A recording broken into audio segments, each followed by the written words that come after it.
Está no ar. Federal.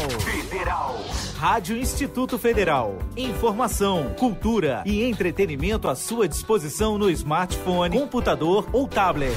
No ar. Rádio Instituto Federal. Olá, ouvintes da Rádio Web Instituto Federal. Eu sou o professor Paulo Renato de Souza.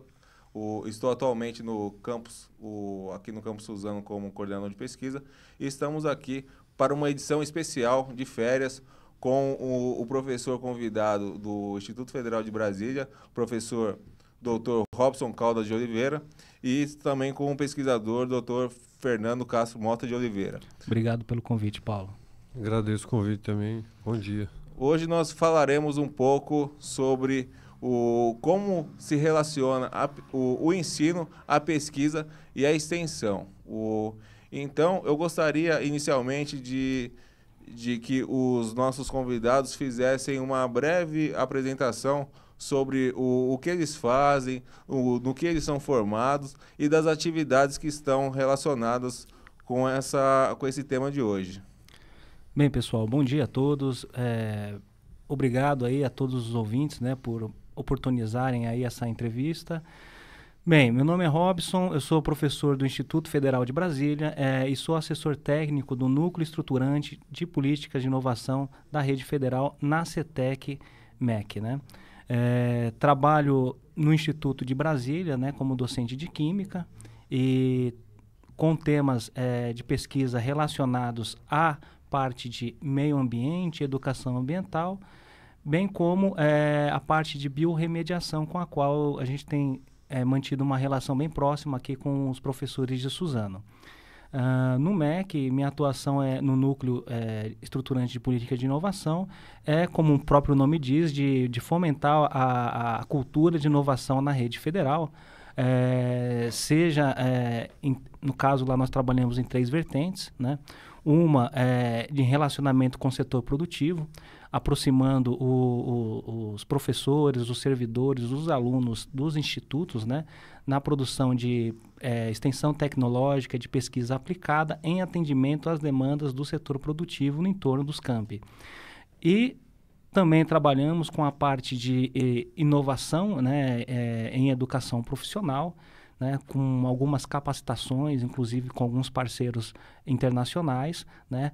Um programa nosso muito conhecido é o programa Professores para o Futuro Finlândia, né, cujo esse ano nós estamos na 3ª turma, inclusive com vários professores do Instituto Federal de São Paulo contemplados, né?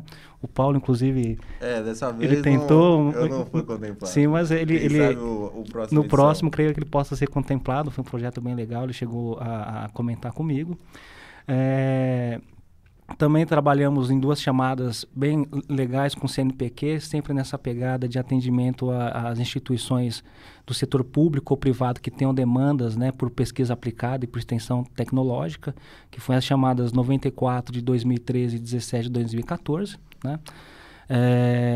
E a outra parte que nós viemos desenvolvendo no núcleo é a parte de fomento a equipes, né, a formação de equipes para participação em competições de competências técnicas, tais como a Olimpíadas do Conhecimento, a OBAP e a World Skills.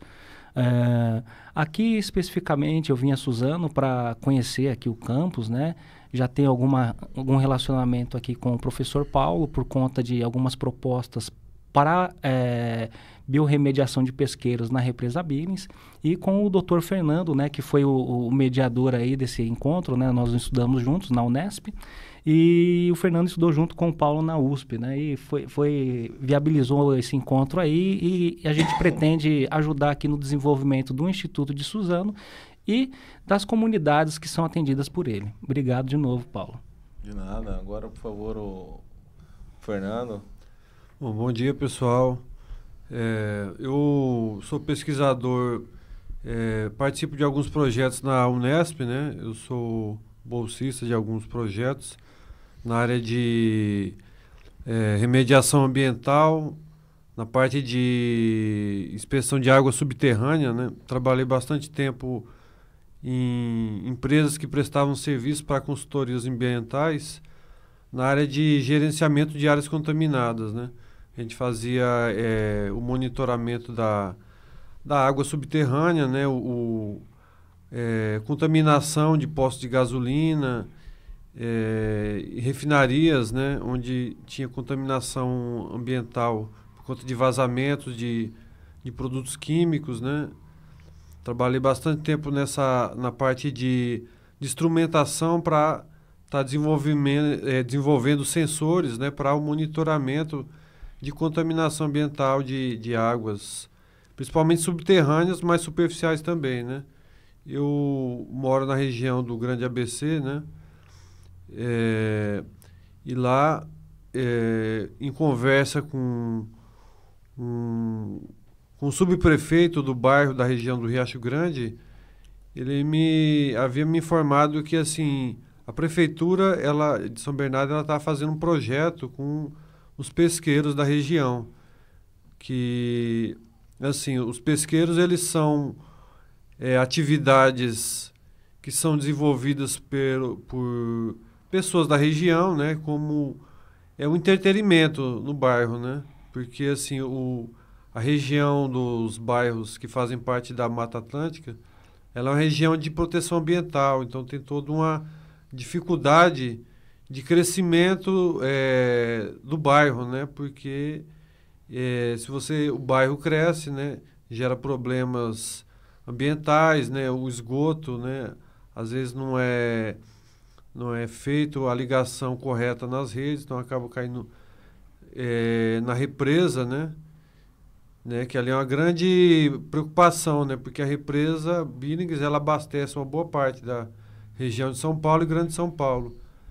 Então, os pesqueiros, eles são atividades que eles, ao mesmo tempo que geram atividades, recurso para a cidade, né? Porque acabam vindo pessoas de fora ali como um local de lazer, né? O pesqueiro, como uma empresa, né? Ele acaba atraindo fomenta o comércio, fomenta todo através do turismo, né? Só que ele tem um problema, né, em relação à gestão, né, dos produtos que são gerados lá, né? Por exemplo, o peixe, né, que é consumido, a água dos tanques, né, que é descartada às vezes sem tratamento na represa, então isso pode gerar um problema ambiental. Então, assim, eu conheço o professor Robson, o professor Paulo de longa data, na época que eu estava na minha formação. O Robson conheci na graduação, na Unesp, no campus de Araraquara, onde eu me formei em Química. O Paulo conheço lá da USP, na época que a gente fazia doutorado, né? E, assim, entrei em contato com a prefeitura, né? Eles me falaram um pouco sobre os trabalhos, que eles desenvolviam os projetos, né? Aí, assim, a gente, como tem amizade, também já desenvolve alguns trabalhos nessa área, né? A gente criou um grupo de pesquisa e estamos desenvolvendo alguns trabalhos nessa área, né?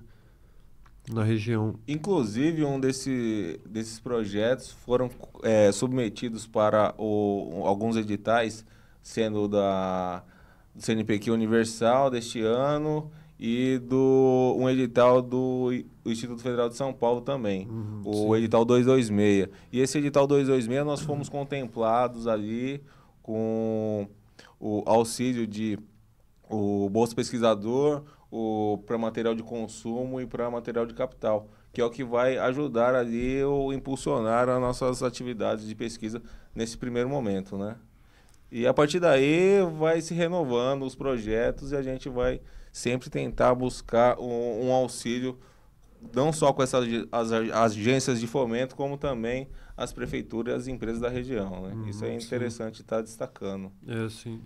Isso, inclusive, que o Paulo falou, é uma característica importante dos institutos federais, né?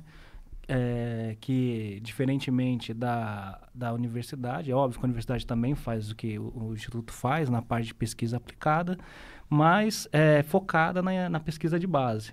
E nós somos focados no atendimento às comunidades, ao setor produtivo, por soluções tecnológicas, e é isso que nós estamos buscando, além, nesse processo todo, de formar os nossos alunos, né, de dar oportunidades para melhoria local, para geração de renda e para evitar possíveis passivos ambientais, como, por exemplo, no caso da represa Billings. Isso é interessante. Mas aproveitando a nossa deixa, muita gente por aí tem uma certa resistência ali, não consegue entender claramente o que é um projeto de pesquisa e o que é um projeto de extensão. Como que a gente pode diferenciar esses dois tipos de atuação? Ou, na verdade, essas duas atuações estão ali juntas, em conjunto, ali, atuando para o desenvolvimento ali da... Bem, Paulo, eu não sou o melhor dos especialistas nesse campo, né? Até porque quando a gente fala de extensão, envolve uma parte filosófica a respeito do que seja extensão, né? Mas o conceito de extensão está imbrincado aí nas universidades brasileiras em longa data e de maneira correlata, desde a criação dos institutos federais pela Lei 11.892 de 2008, né, que instituiu a rede federal e criou os institutos federais. A gente tem a necessidade de fazer atividades que tentem contemplar indissociabilidade entre ensino, pesquisa e extensão. A extensão, ao meu ver, seria mais relacionada à parte do relacionamento com a comunidade atendida pelo Instituto. E esse relacionamento pode ser dado sim por ensino, pode ser dado sim por extensão. Então, por pesquisa.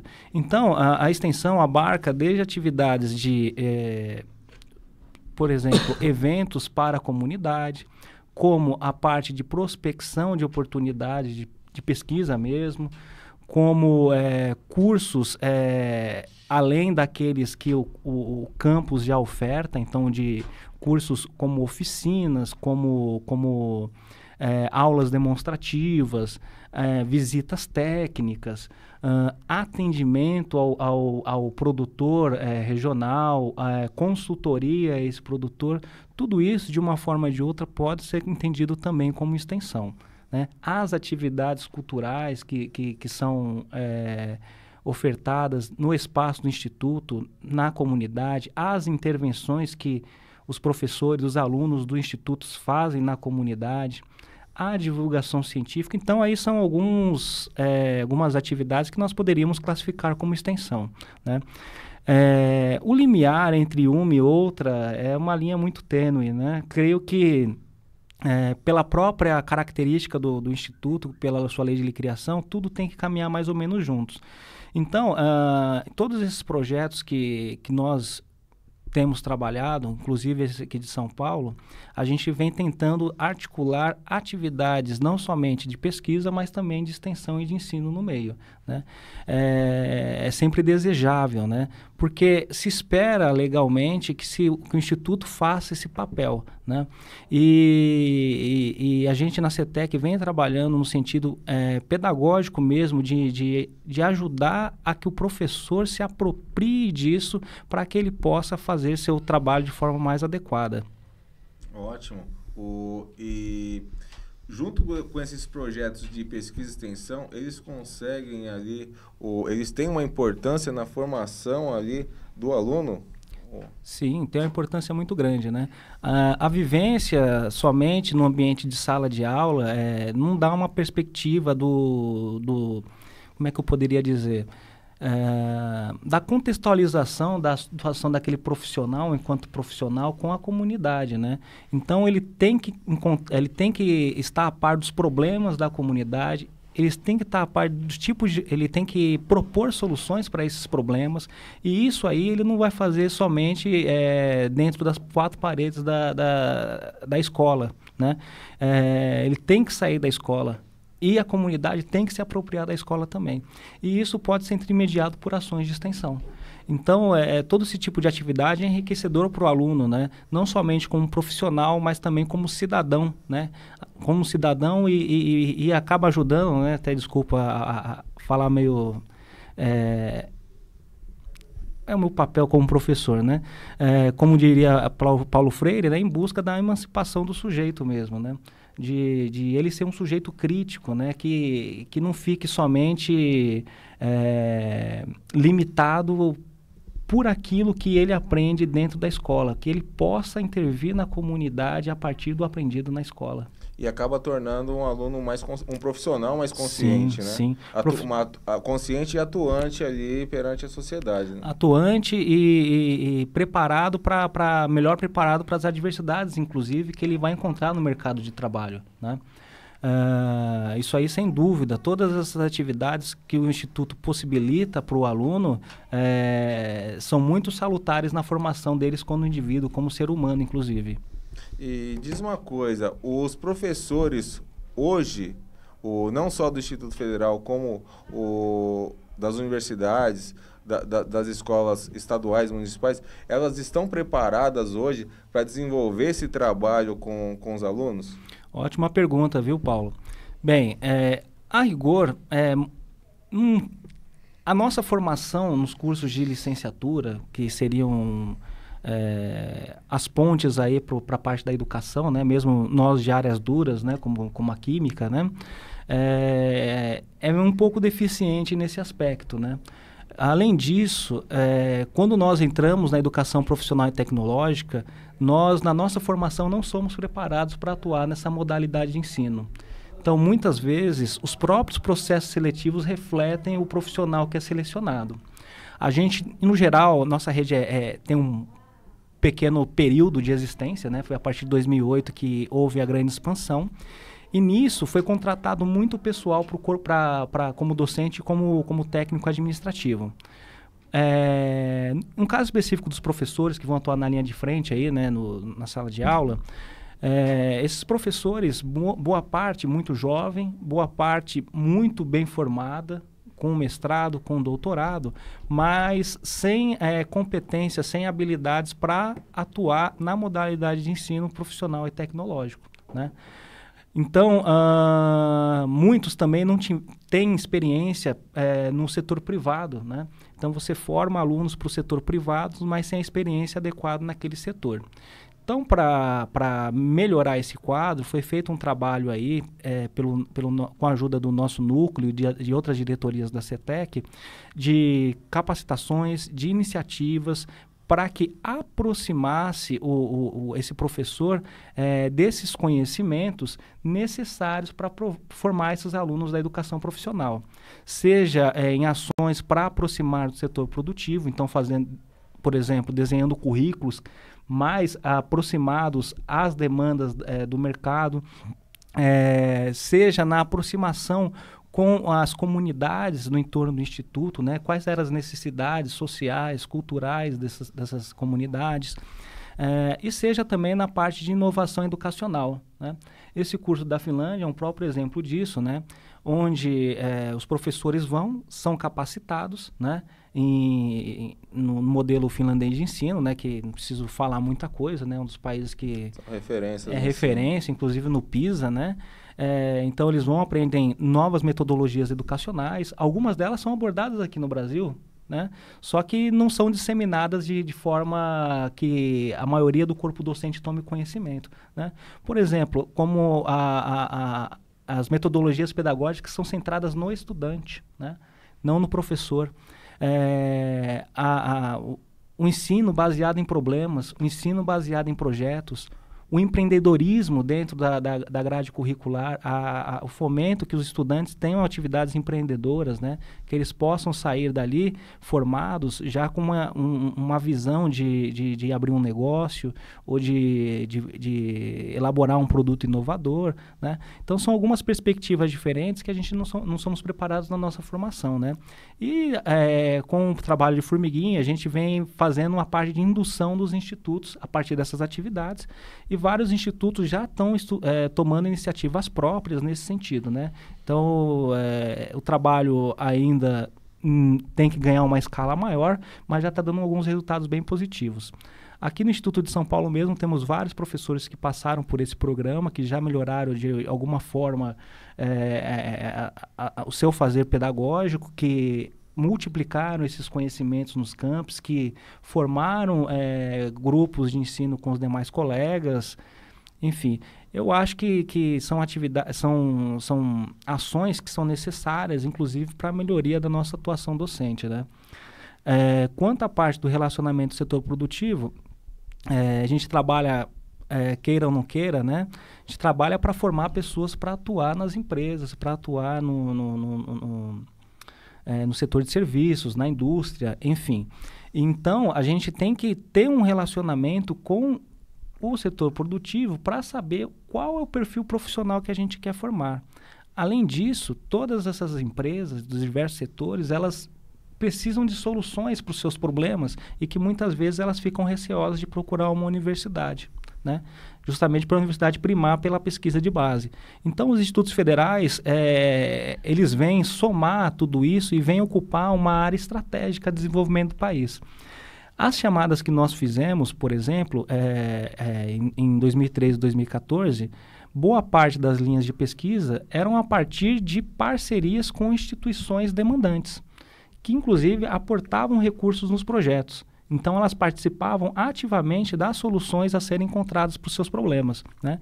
Isso possibilitou um aprendizado para os nossos professores que, como eu disse, tem um perfil mais acadêmico e que não tinham esse tino de se aproximar com essas instituições. Então, a gente acabou forçando essa aproximação com esses editais, e hoje muitos institutos já se desenvolveram enormemente e já estão fazendo chamadas e ações de aproximação com o setor produtivo similares àquelas que a gente fomentou no início. Então, esse trabalho de indução está sendo bem interessante e está dando resultados legais. Tanto que nessa última chamada foi a 17, não foi? Isso.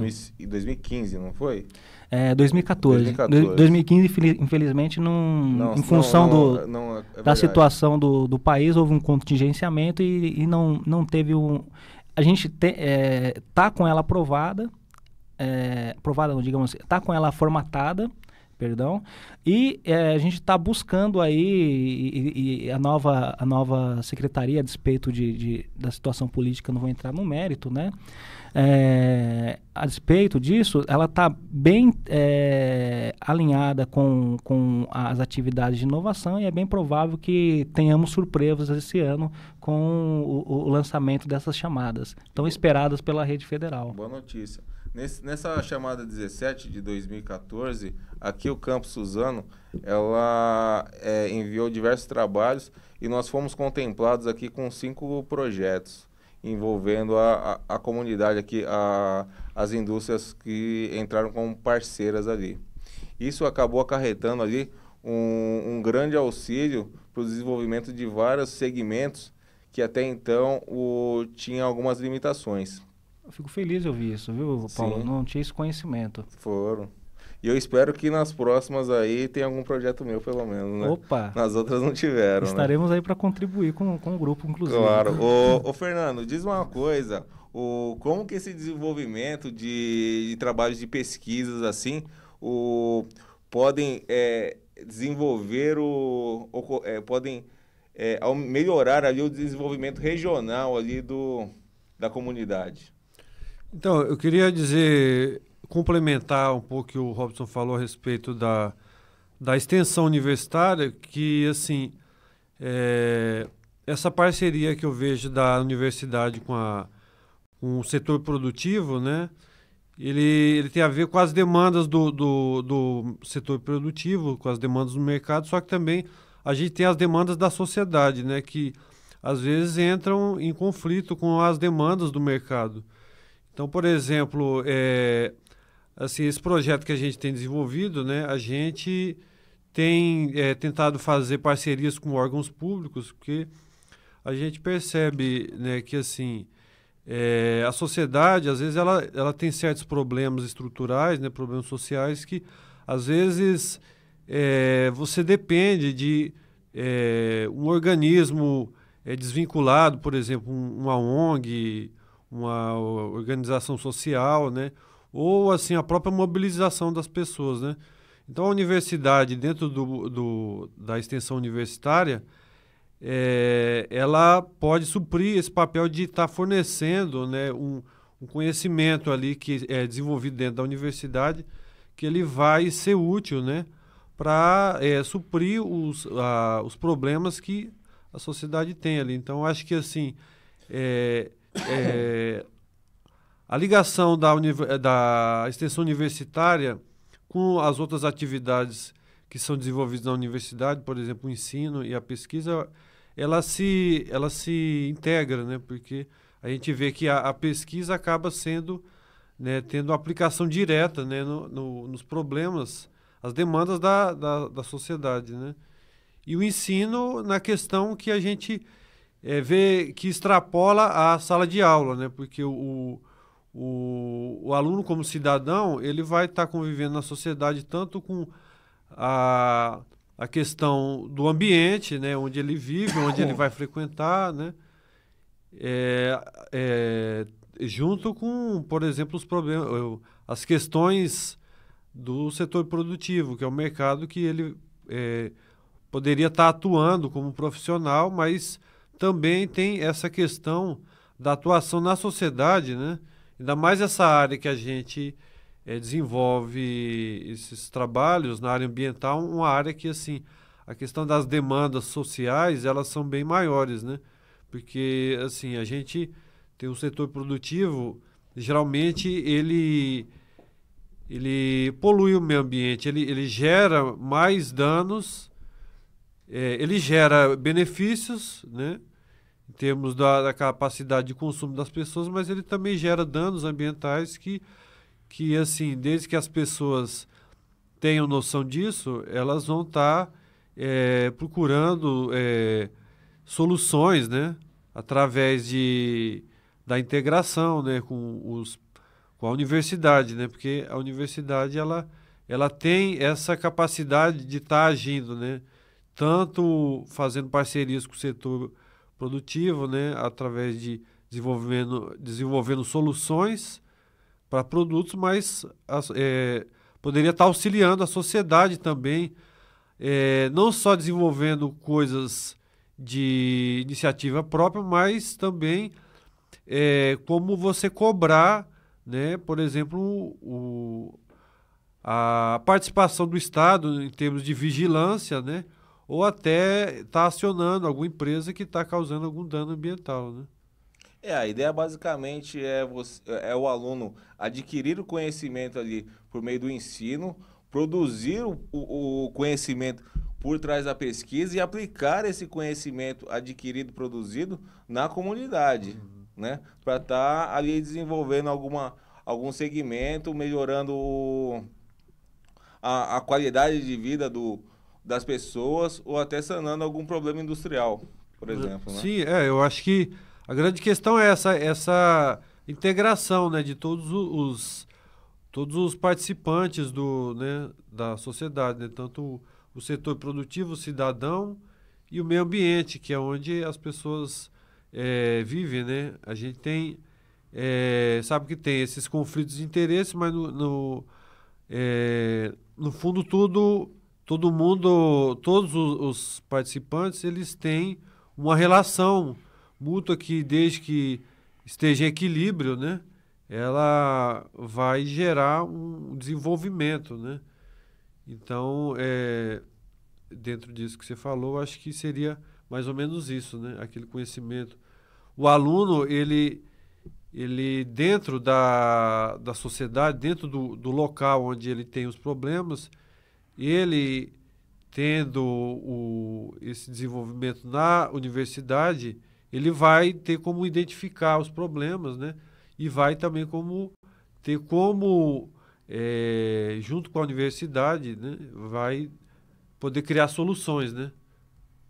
Ótimo. Obrigado pelas discussões aqui que nós levantamos até agora. A gente vai conversar mais um pouco, mas antes a gente vai fazer uma pequena pausa para tomar uma água. Obrigado, até daqui a pouco. Obrigado.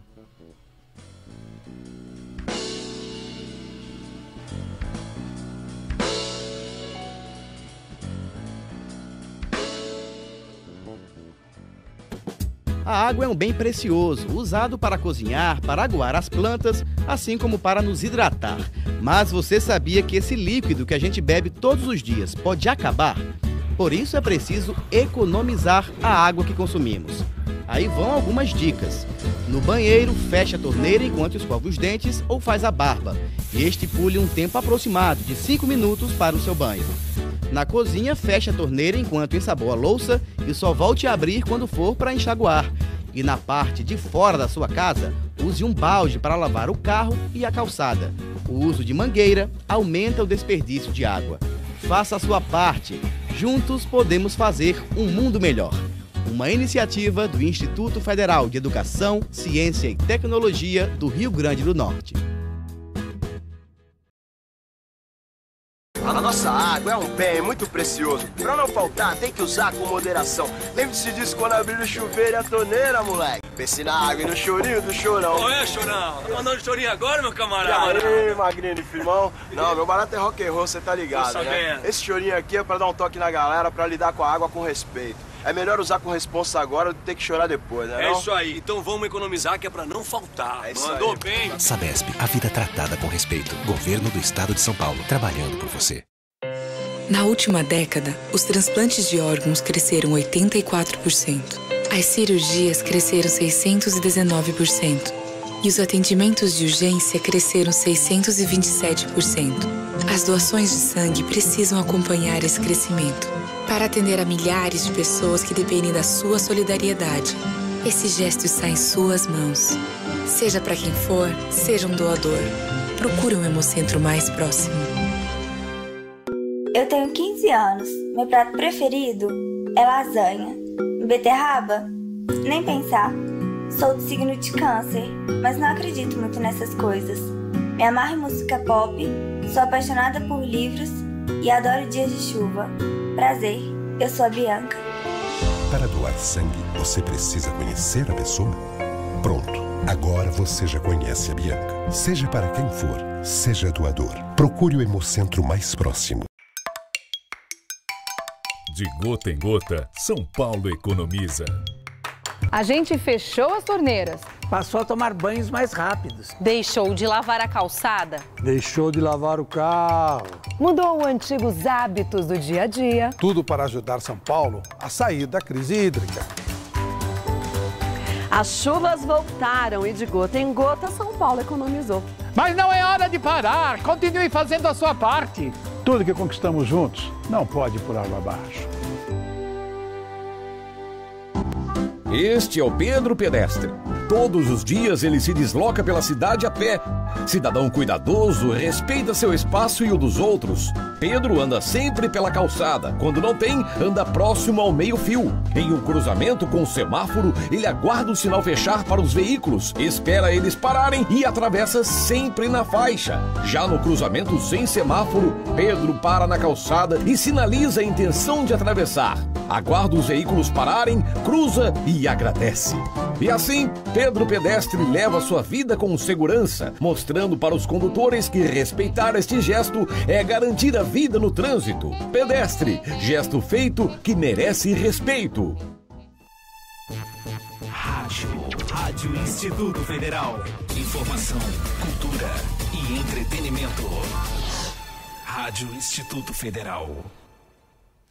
Olá, ouvintes da Rádio Web Instituto Federal. Estamos de volta com o nosso programa, com a edição especial, falando sobre ensino, pesquisa e extensão com os professores, com o professor Robson Caldas de Oliveira e com o doutor Fernando Castro Mota de Oliveira.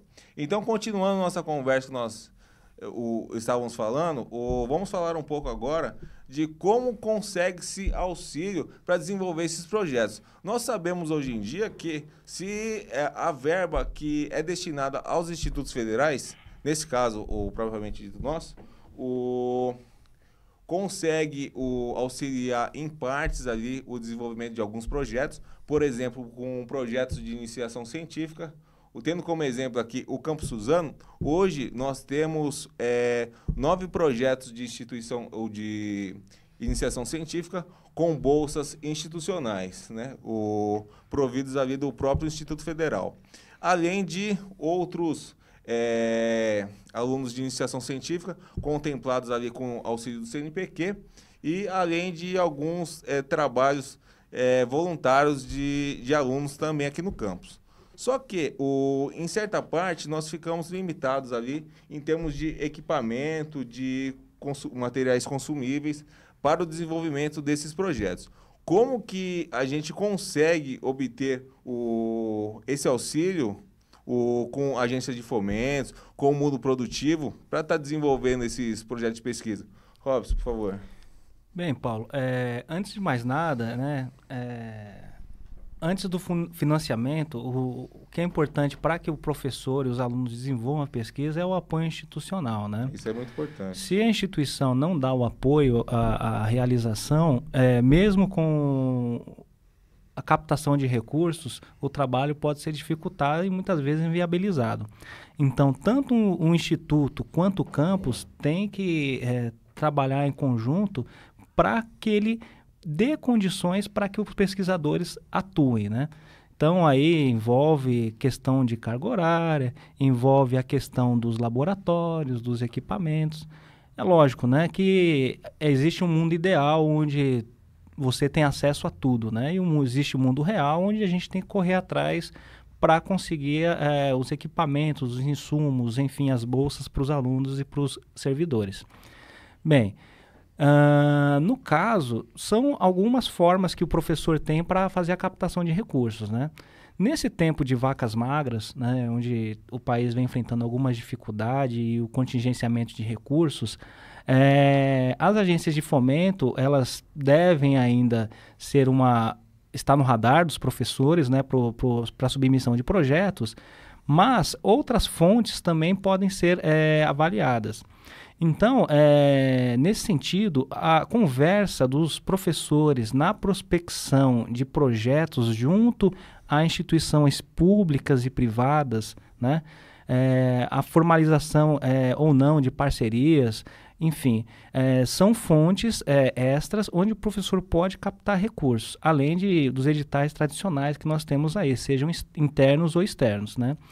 Quando você faz isso, quando você diversifica a tua captação de recursos, você dá mais chances para que seus projetos aconteçam, né? E você não fique dependente de uma única fonte. É óbvio que falar é fácil, né? Mas a formação de grupos de pesquisa tem que estar sempre antenada na perspectiva de ter figuras dentro do grupo de pesquisa que atuem na prospecção de projetos e na captação de recursos continuamente.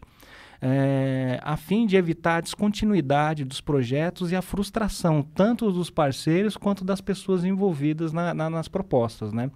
Porque essa é a pior parte, né? Porque quando você perde a confiança de quem trabalha contigo, os projetos acabam não andando na forma adequada, né? Isso é verdade. Como líder de pesquisa, no nosso grupo lá em São Sebastião, o que a gente vem procurando fazer? Além das parcerias que a gente está fazendo com outras instituições, como o próprio Instituto aqui de Suzano, de São Paulo, como o Instituto Federal de Goiás, em Urutaí, né? E o Instituto Federal Goiano, em Lusiânia. Agora a gente está tentando também, está começando com o Instituto Federal de Brasília nos campi Estrutural e Gama. Então a gente faz uma rede de relação onde os parceiros, nas suas competências, podem nos auxiliar na execução dos projetos, né? Bem como eles podem também fornecer a infraestrutura necessária que muitas vezes nós não possuímos por falta desses recursos. Outra coisa que nós vemos fazendo lá atuando junto às secretarias do governo do Distrito Federal em fundos que são destinados a projetos para a comunidade, né? Então a gente tenta encaixar nossas ações de ensino, pesquisa e extensão dentro desses projetos de forma a viabilizar a aquisição de equipamentos e de materiais de custeio para executar essas atividades. Outro caminho seria ir atrás de demandas das empresas da região, né? Que possivelmente possa precisar de uma solução em específico que o Instituto possa desenvolver, né? Então seria uma outra fonte de captação de recursos, né? Infelizmente, ou felizmente, nós ainda temos as agências de fomento para nos auxiliar nesse processo. Mas por que eu disse infelizmente? Que muitas vezes o professor ele fica, como é que eu posso dizer? Estava me fugindo a palavra. Fica naquele lugar seguro, né, onde sempre vai ter a torneira do governo aberta para poder submeter projetos, mas fica na zona de conforto. Isso, zona de conforto. Obrigado, Paulo. Foi oportuna a sua intervenção, era justamente a expressão que eu queria, né? E acaba não correndo atrás. Então, independentemente de submissão para projetos em editais oficiais do governo, é interessante os pesquisadores irem atrás das empresas e da comunidade, bem como das instituições de governo, para captar esses recursos adicionais, né? De forma a depender menos desses editais, né? Que por vezes acabam sendo postergados ou adiados por conta da falta de recursos. O nosso edital mesmo, ano passado, ele sofreu com esse problema. A gente está indo atrás para viabilizar esse ano e a perspectiva é muito boa, mas mesmo assim os pesquisadores da rede federal, a partir do aprendizado desses editais, do 1794, eles por si próprios já estão indo atrás dos parceiros do setor produtivo, das comunidades, das demandas e da captação de recursos. Isso daí é um aprendizado grande, né? E se você ainda não tem essa experiência, por favor, se reúna com os colegas que têm essa experiência, se una a esses grupos de pesquisa, não tenha vergonha de aprender, né? Não é porque eu tenho uma formação alta, que eu sou doutor, tal, eu não tenha que aprender a negociar, aprender a ouvir, aprender a levar a portada na cara, até o momento que você consegue parceiros que possam te apoiar, te ajudar na execução daqueles projetos que você tem em mente, né? Então, assim, a captação de recursos envolve as fontes oficiais, né, do governo federal, municipal, estadual, distrital, enfim, nas suas diversas esferas, mas os professores do Instituto Federal eles têm que estar antenados com as demandas da comunidade e ir atrás de parceiros comunitários.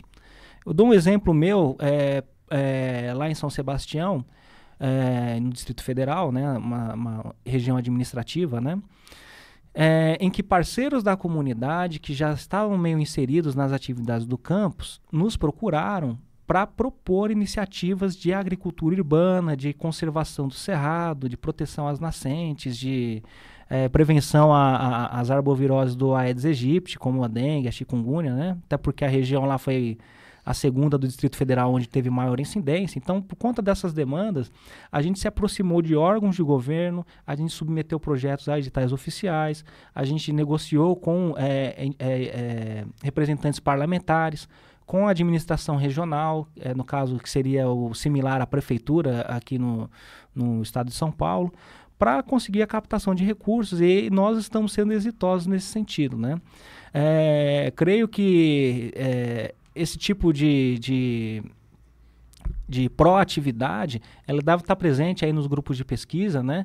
Para que os trabalhos sejam continuados, que a formação dos alunos seja preservada e que os resultados sejam gerados sem depender tanto das fontes oficiais, né, que, como nós sabemos, elas podem ser contingenciadas ou mesmo descontinuadas, né, por conta de situações que fogem do nosso controle, né. Especificamente, quanto às bolsas de iniciação científica que você havia perguntado, Paulo, é extremamente importante a oferta dessas bolsas, seja as bolsas internas ou externas, como do CNPq, ou mesmo de empresas, por que não? Porque ela permite uma dedicação do aluno ao projeto, né, maior do que aquela em que o aluno é somente voluntário, né? Infelizmente, os nossos alunos eles têm necessidades econômicas também. É óbvio que a bolsa não vai suprir essas necessidades, mas é um apoio, né, frente à realidade da maioria das comunidades no Brasil, em que o aluno vai deixar de procurar uma ocupação que não apoie no seu ensino e atue numa ocupação que vá auxiliar o seu ensino, né? Eu acho que é mais ou menos nessa toada. Obrigado pela sua explanação. Fernando, Qual a sua opinião a respeito? Eu acho que, assim, isso tudo que o professor Robson falou, ele é bem interessante pela questão que, assim, a gente tem essa questão que os grupos de pesquisa, eles têm esse viés viciado, né, de que o financiamento da pesquisa ele tem que vir todo, não só do governo, mas da questão que tem por exemplo, via CNPq, né, via agência de fomento direcionada. Mas, assim, também a gente sabe que o setor público, ele não se resume só ao governo federal, né, ao CNPq, ao MEC, né, porque, assim, a gente sabe que a administração pública municipal, na cidade, as pessoas elas vivem na cidade, né, então a principal demanda das pessoas, né, ela está na cidade. Então, assim, a gente... dentro disso que o professor Robson falou, né, a gente vê que, assim, o professor pesquisador na universidade, ele tem que ter, para estar conseguindo viabilizar o custeio dos projetos, né, ele teria que ter uma atuação política na sociedade, né, política no sentido de estar participando, né, entendendo, né, o que está acontecendo na comunidade, quais são o que acontece naquele lugar, como é aquele lugar, né? Uma região industrial, uma região de proteção ambiental, né? Quais empresas, quais setores produtivos estão envolvidos naquele local, quais as necessidades as pessoas, né? E a gente sabe que aí tem um fluxo de capital, né? Por exemplo, as empresas elas têm um faturamento e o órgão público ele tem arrecadação. Então, assim, da mesma forma que a empresa tem a demanda, a sociedade também tem, pode ser feito uma intermediação, né? E parte desse recurso, desse fluxo de capital gerado pode ser direcionado para a pesquisa, para solucionar os problemas que são gerados, né? Em outras palavras, né, como vocês dizem, hoje em dia o professor, além das aulas, além dos projetos de pesquisa e extensão que ele tem que desenvolver, ele tem que ser empreendedor, né? Ele tem que ir atrás de recurso e tem que fazer parcerias, seja com instituições de ensino públicas, instituições privadas, e para conseguir desenvolver ali sua atividade. Então, infelizmente, nós temos muito mais a falar ainda, só que, infelizmente, o tempo do nosso programa já está se esgotando.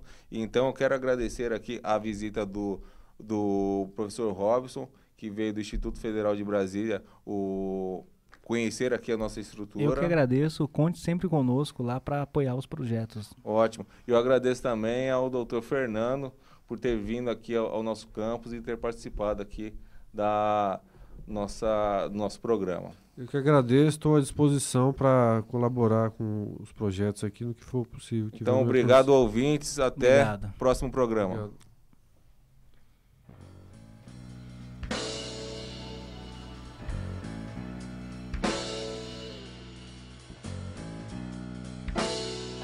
Uhum.